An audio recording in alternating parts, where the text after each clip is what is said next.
Bob Steele is a Connecticut radio legend. His 65 years of continuous broadcasting on WTIC AM made him the longest-running radio personality in the country.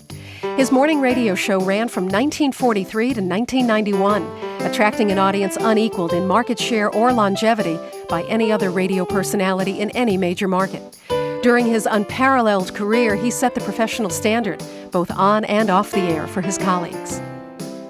He was really one of a kind. I mean, you can't really point to any other broadcaster around the country that was like Bob Steele. 6 days a week for nearly 50 years, Bob Steele brightened the morning for millions of listeners throughout southern New England with his easygoing and comfortably predictable program. His warm baritone was often the first voice of the day that his listeners heard. When he spoke, when Bob Steele spoke, you wanted to hang on every word he was saying. Bob made you feel good. Steele's intelligence, wit, and charm were a perfect match for the Connecticut of his time. With a career that spanned generations, he became the most beloved broadcast personality in the state. He was really the icon of New England broadcasting. No one was ever competition for Bob Steele. No one. No one. No one.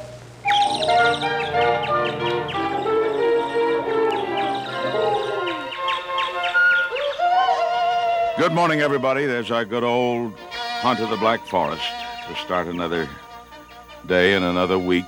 Bob Downs is our engineer, and if anything goes wrong, we'll blame him. Good morning. You're just tuning in, are you? Welcome to our little show here. Good morning. Buongiorno, Calimera, and other good mornings. I'm only pretending I don't know any of these languages, but I know how to say good morning in a couple of them. Robert Jesse Steele was born in Kansas City, Missouri in 1911, the only child of Susan and Hampton Lee Steele. His father, a stockyard equipment salesman, and his mother divorced when Bob was 5. At 6, Bob persuaded his mother to change his middle name to Lee, the same as his dad. Susan Steele found it difficult to make ends meet, so at age 7, Bob went to work part-time to help out, running errands for a local drugstore. At 13, he became a motorcycle messenger. Bob's love of motorcycles led to his entering racing and stunt contests in the Kansas City area.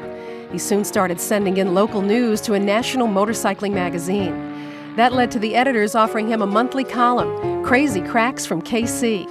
14-year-old Bob Steele, at $7.50 per column, had secured his first media sports reporting job. I love baseball and boxing. I got interested in baseball when radio first came out, in the early 20s, and especially listening to the World Series back in the 20s, the old-time sportscasters, got me interested in boxing, and in 1927 I started boxing myself as an amateur and as a lightweight, 135 pounds, when I was 16 years old, and I had 52 amateur fights, and I was lucky enough to win 30 of them, and I won my first professional fight, but I lost the next 12, and altogether I lost 14. I always like to think I was robbed 14 times, and then my mother said, it wouldn't be a bad idea if you gave this up. After dropping out of high school several times in order to work, Bob finally graduated in 1929 at the start of the Great Depression. After graduation, he started a sandwich shop with his mother. The restaurant closed after about 12 months, leaving Bob without work. In search of a job, Bob moved to Los Angeles in 1930, telling his mother he'd send for her when he got work. In LA, he worked as a motorcycle messenger for a bank, sold motorcycles at a dealership, and performed motorcycle stunts in movies. His mother later joined him in Los Angeles, where they lived for 6 years. Bob entered racing competitions there and began writing Poppings of the Day for another national motorcycle magazine. Later known as Stalling Around with Steele, the column was full of puns, corny humor, and wry observations, all of which would be a lifelong mainstay of Bob's career. Bob also endured many racing and stunt accidents, landing in the hospital 14 times by the time he was 21. At a Santa Maria race meet in 1931, Bob hurt himself falling off his motorcycle and couldn't compete that day. It was a lucky break. The regular stadium announcer had fallen ill, and Bob was asked to fill in. And since I knew all the writers and I knew about the game, I did the public address work. First time I'd ever been in front of a microphone. And it was quite a thrill for me, actually. I got a big kick out of it. As the Depression deepened, Bob got a job working as a checker in a California bean field for the Federal Works Progress Administration. He made $94 a month. In May 1936, Bob received a telegrammed invitation. A friend of mine who had been a racer, motorcycle racer in California, quit the game and decided to promote racing, and he wanted me to do the public address work here in Hartford. The PA job paid $30 a week. I arrived here at 2 o'clock in the morning, the 10th of May, 1936. I had 20 cents in my pocket, 2 thin dimes, and as I've said many times, I'm worth 10 times that today, so I don't have to worry. At the end of the summer racing season, Bob prepared to return to California. I had a day to kill, and I went downtown in Hartford, and I went to the movies. The girl at the cashier's cage said, if you come back in about 20 minutes, this thing will start over again. If you go in now, you'll spoil it for yourself. Bob crossed the street to the Travelers Insurance Company, which owned WTIC Radio, the top station in Connecticut. He talked his way into meeting the station's chief announcer and asked if any positions were available. To Bob's delight, he was told that, as a matter of fact, they had auditioned 13 candidates earlier that day. He got his audition. I read some news, and they gave me commercials to read and asked me to describe a parade or a boxing match or anything, just to see what I could do. And they gave me the job. The boss said, oh, you can go to work tomorrow. That was the best pay in Hartford at that time for a beginner in radio, that is, in announcing. $35 a week. He was an excellent announcer. He could read a 70-second commercial in 60 seconds and not make it sound rushed. But he could do it. In 1938, Bob began hosting a new program called Strictly Sports. 5 years later, he took over WTIC's popular morning show, the G. Fox Morning Watch, from its previous host, Ben Hawthorne. In 1950, the show was renamed The Bob Steele Show and was on its way to making radio history. There were a couple of things that made him especially successful. Number one, he was appearing in a 50,000-watt powerhouse so that you could hear him anywhere. Secondly, even if he had been in a much less powerful station, his personality shone through so that he had the combination of great power and great personality. One day in 1937, while riding the elevator to the 6th floor radio studios, Bob met Shirley Hansen, who worked on the 11th floor Travelers Actuarial Department.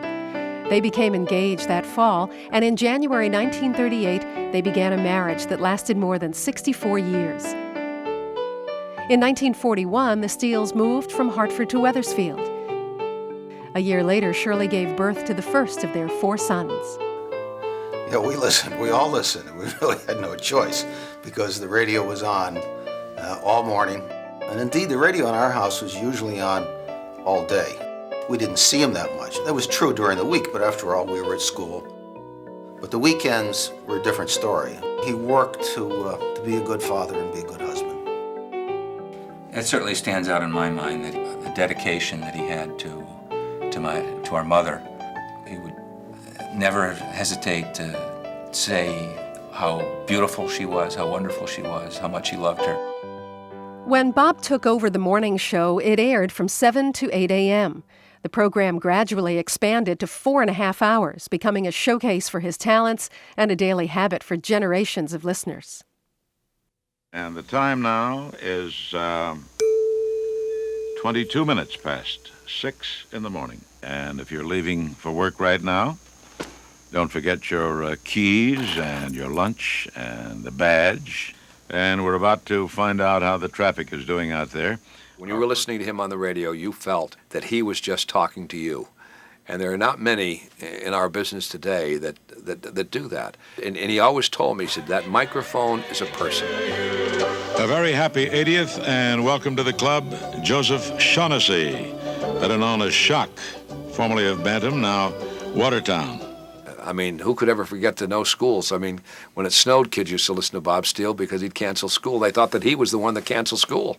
I know I did. I mean, he sounded like like your grandfather. I mean, just, you know, a relative. Just a warm, comfortable voice that you could spend mornings with. I think that was his secret.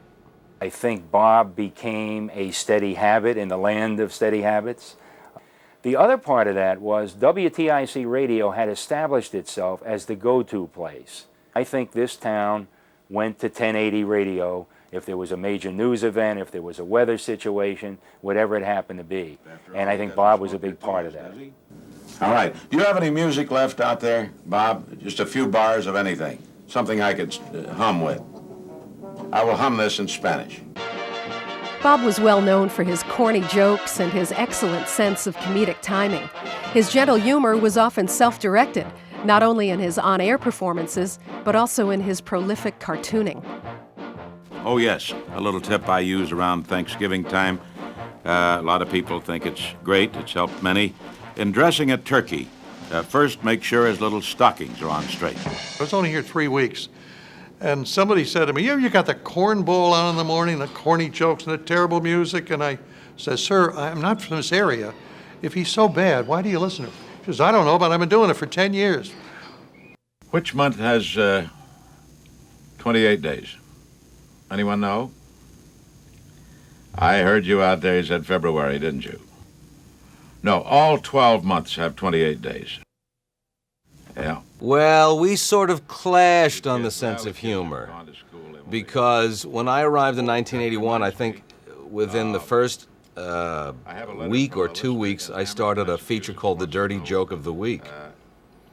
And he was horrified. Oh my goodness, he was beside himself that anybody on the air would be telling dirty jokes, and he didn't talk to me for the longest time.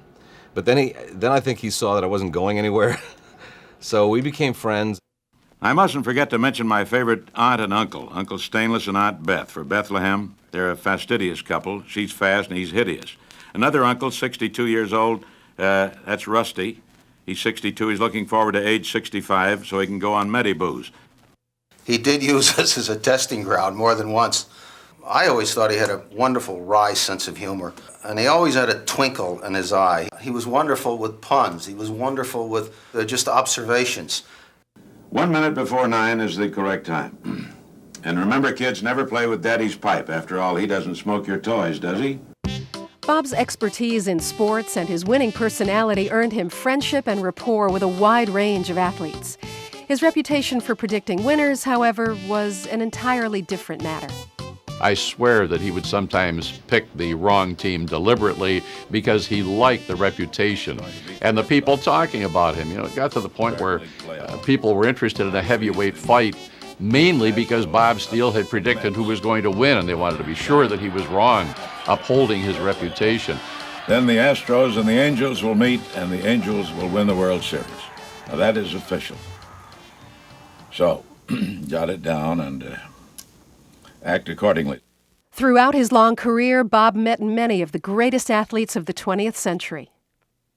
Great athlete, I mean the world's greatest, has to have something besides the gift. He's got to know what to do with it. And especially a fighter, he has to have self-discipline. He has to make himself do things. One of Bob's most popular features was The Word for the Day, his guide to proper pronunciation, grammar, and meaning. And he had a big dictionary in the back of the studio. Oh, Lord, it must have been 10 inches thick. That was the gospel as far as his word of the day was concerned. Now, our word for the day is reprise, R-E-P-R-I-S-E, reprise. One might think it was reprise. Reprisal, R-E-P-R-I-S-A-L. Different word, though. Reprise in music, a repetition of a phrase, a return to an original theme. Reprise. Bob took a great pride in protecting the English language, and because of that, all of us who worked with him on staff, he was our chief announcer. We took that very seriously, too. He would say to me, now, I know you want to do your best, and I know you want to sound good. I know you want to do the right thing. So this is the way you pronounce the word. It's Salisbury, not Salisbury. And he did it very gently and also was very encouraging. I'm sure I bristled more than once, but as I got older, I appreciated more and more and more what he had taught me about language, appreciation for language. I became an English teacher. Philip was an English teacher for a while. Robert spoke in the Congress, and we were obviously very much influenced by Dad. The last time that he corrected me was last Thanksgiving at dinner at my house. I said the prayer and finished it with amen, and he said, amen.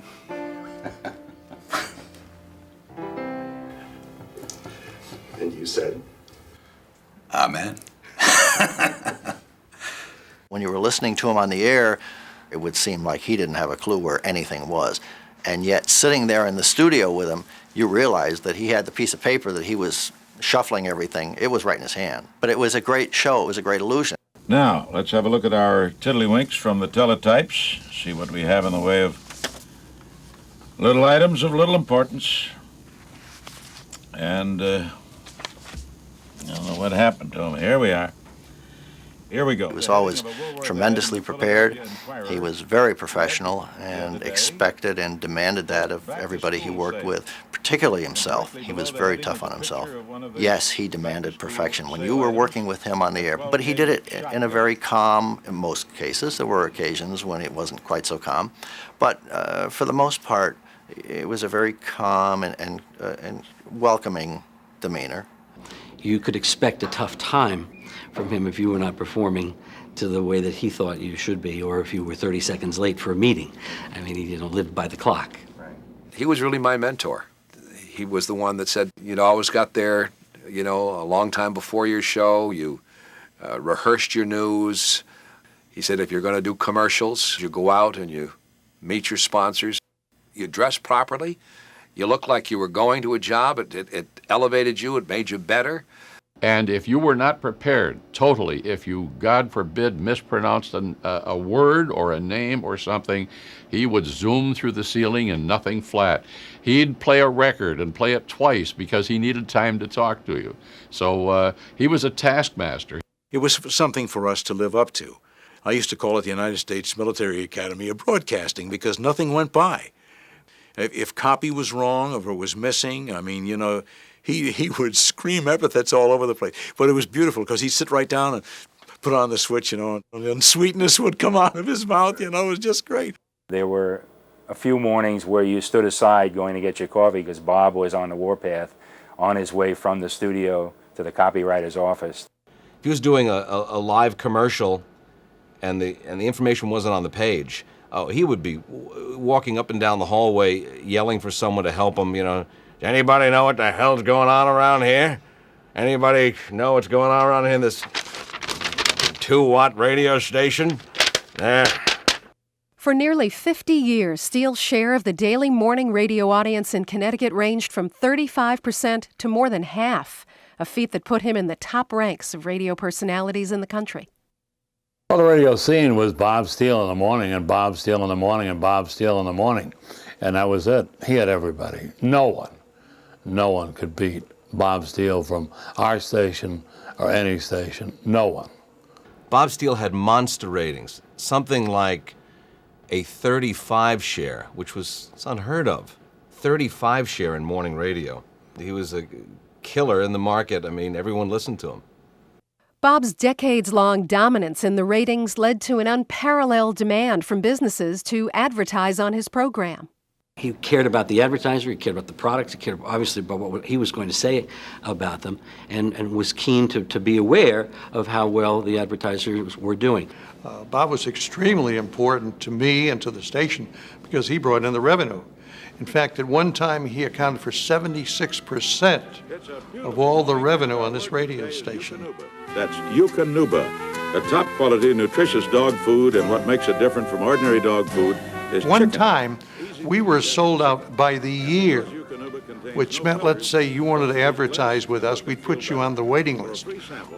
Well, this was very difficult if you were running a sale next week. If Bob was that popular, people would buy 3 spots a week, 52 weeks a year in and year out. The best you can do for your dog, right, Corky? but he was the best air salesman that I've ever seen. Despite being on the air during some of the most turbulent times in this country's modern history, Bob never used his popularity to promote a political position. You never knew where he stood, and that was on the air or in private. It was not Bob Steele's job to politic on the radio. It was Bob Steele's job to get people up, to tell them what was going on, and maybe educate them a little bit in a nice way that was just, tailored to people being half asleep at the time. In 1957, at the height of his popularity, Bob hosted the premiere broadcast of Channel 3, WTIC-TV. I'll never forget the first time I was on television. It was it was a near disaster for me. We needed a lot of things to build this station with, and I want to show you all about it on a film that we have ready for you now. The film is about ready to roll, I trust. I hope that I don't have to get off any more jokes. Perhaps I can... I was in a studio with maybe 100 people. That's wonderful. A lot of things have... this is one of the greatest moments of my life, friends. I am out of place with the teleprompter and all. I'm very sorry, but we had to get away on some kind of foot and had to be the wrong one here. But nonetheless, you are watching the tower as it goes up. They're having more trouble than I'm having right now, as a matter of fact. But they came through. That's the main thing. Well, it was just downright embarrassing, but for some reason, it turned out all right. I mean, people began to laugh. Those things are called trenches. The things that I wish I was in right now. And now, if I'm not in a spot, I don't know what I am in. I'll tell you that right now. It's Close Up on Sports, and here is Bob Steele. Thanks, Joe, and howdy, sports fans and everybody. How are you tonight?